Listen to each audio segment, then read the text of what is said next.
Hey, welcome back to my channel. My name is Tiana and today we'll be starting my second ever oil painting in the semester. So yeah, we'll see how that goes. I'm not too sure about the audio, so I'm really sorry if it's not that good. And also don't mind my hands, I was dyeing my hair.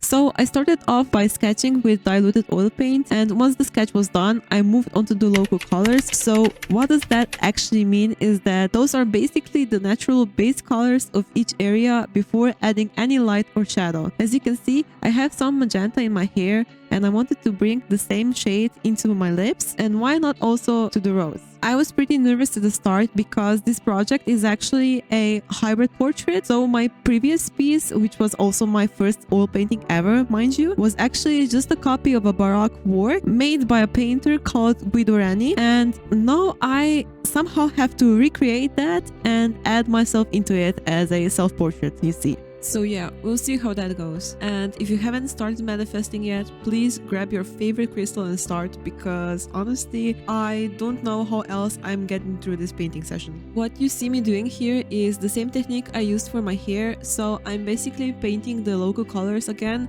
this time of the dress and the cape. And for the last step for today, I'm adding a light wash of shadows on my face and body. Now, here's my advice of the day. Don't skip on the edges. Seriously, never forget to paint the edges. I used to ignore them all the time, but it honestly makes the whole piece look a bit unfinished. Another piece of advice for you girls out there, clean your brushes.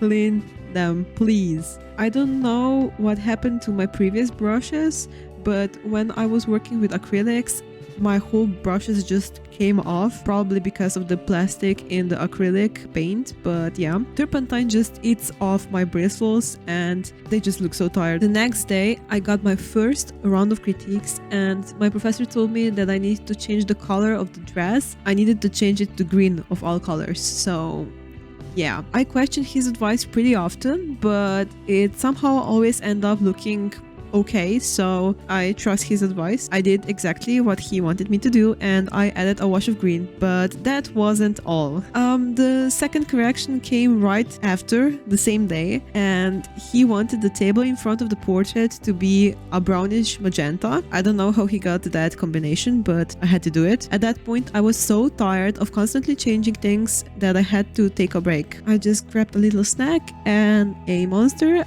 because I absolutely needed it and I was exhausted and needed a pick-me-up, and it worked. And yeah, when I came back and picked up where I left off, I had the whole atelier to myself. Like, look at that, the whole entire studio just for me. I'm literally so happy. So on the original painting, the girl has a glow around her, so I tried to recreate that, but the professor doesn't like this part. He said that he likes this part, but behind the head it doesn't look good, so I need to fix that. And I also need to fix the color of her dress, of my dress, well. And he also said that I need to repaint this table because it looks a little bit out of place, so I need to add more magenta to it. And that's what I'm going to do right now. And later on I'll start to define her features, so I'll sculpt myself out of this somehow, I don't know how. And yeah, we'll see what happens. Wish me luck. Clearly, I was not having it. The painting session just wasn't working for me and I had the worst time with the eyes. And at the end, I just wiped them completely off because yeah, something didn't look right to me. And at the end, I did figure it out. It was the position of the eyes. They were too far apart. That's why they didn't look good. And they didn't make sense, like, at all. Though I was determined and I came back the next day, even though we didn't have any class. So yeah, I tackled the eyes once again. And don't worry, this time I did have my handy dandy cloth ready in case I needed to wipe everything off again. I did have to move in the middle of painting because other students came in and I didn't want to interrupt their painting class or whatever they were having in there, so I just moved. Thankfully this time I had a more productive painting session. I do still think that at this moment the eyes are way too white and I'll fix that later. So It's the next week and my painting has dried up a little bit, thankfully.